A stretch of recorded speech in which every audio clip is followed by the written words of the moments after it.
बहुत समय पहले की बात है। एक बहुत गरीब इंसान था। उसके साथ उसकी पत्नी और दो छोटे छोटे बच्चे भी थे। उसका अपने परिवार का पालन पोषण करना बहुत कठिन हो गया था। उसका दिमाग काम नहीं करता था और मन भी अशांत रहने लगा। तभी उसने अपना घर छोड़ने का फैसला लिया। एक रात जब उसकी पत्नी और दोनों बच्चे सो रहे थे तो वो चुपचाप घर से चला गया। रात में बिना किसी मंजिल के वो आदमी चलता रहा। तभी अचानक उसने देखा कि एक नदी किनारे भगवान बुद्ध अपने शिष्यों के साथ बैठे हैं। उसी वक्त उसने निर्णय लिया कि वह अब सन्यासी हो जाएगा और भगवान बुद्ध का शिष्य बनकर यहीं रहेगा। उसके बाद वह भगवान बुद्ध के चरणों में जाकर गिर गया और उनसे विनती करने लगा कि वो उसे अपना शिष्य बनाकर अपने साथ ही रख ले। भगवान बुद्ध ने उस गरीब इंसान की बात सुनकर उसे अपना शिष्य बनाकर अपने साथ रख लिया। भगवान बुद्ध अपने शिष्यों के साथ आगे बढ़ते हैं। रास्ते में चलते चलते थक गए थे। सब रुककर एक पेड़ के नीचे विश्राम करने लगते हैं। तभी भगवान बुद्ध को गर्मी के मारे बहुत तेज प्यास लगने लगी। उन्होंने अपने नए शिष्य से कहा, यहाँ पास में ही एक सरोवर है, तुम जाकर वहाँ से पानी ले आओ। भगवान बुद्ध का आदेश मानकर वह सरोवर से पानी लेने चला गया।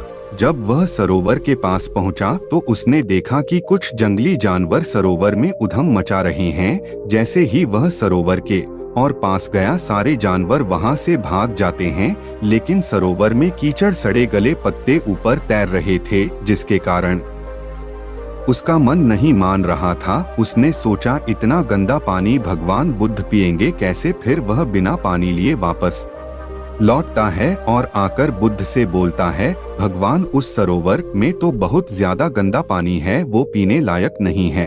अपने शिष्य की बात सुनकर भगवान बुद्ध थोड़ी देर चुप होकर बोले, जाओ उसी सरोवर से जाकर पानी लेकर आओ। भगवान बुद्ध का आदेश मानकर वह वापस से सरोवर की तरफ चला गया। लेकिन वह मन में यही सोच रहा था कि भगवान बुद्ध इतने गंदे पानी को कैसे पिएंगे। जैसे ही वह सरोवर के पास गया, वह ये देखकर चौंक गया कि सरोवर का पानी एकदम निर्मल और स्वच्छ हो गया है और अपने स्वभाव में बह रहा है।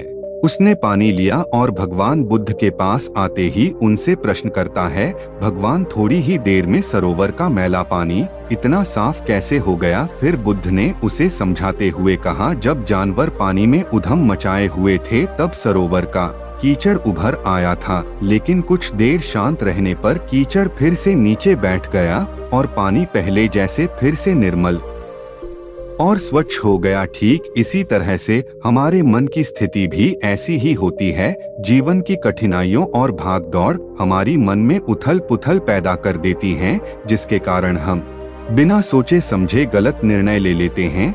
लेकिन कोई भी निर्णय लेने से पहले अगर हम अपने चित्त को शांत रखें और धैर्यपूर्वक बैठकर सोचें तो हमारे मन की वो उथल पुथल भी पानी की कीचड़ की तरह नीचे बैठ जाती है और तब हम जो भी निर्णय लेते हैं वो हमेशा सही होता है। इसलिए बुरे समय में इंसान को अपना धीरज नहीं खोना चाहिए।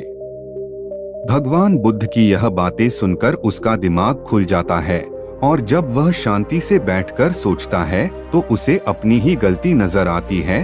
फिर उसे समझ में आता है कि उसने अपना घर छोड़ने का गलत निर्णय लिया था। फिर वो भगवान बुद्ध के चरण स्पर्श करके उनसे आज्ञा लेकर अपने घर और वापस चला जाता है। तो इस कहानी से आपको कुछ सीखने को मिला है तो हमारे चैनल को सब्सक्राइब करना ना भूले। धन्यवाद।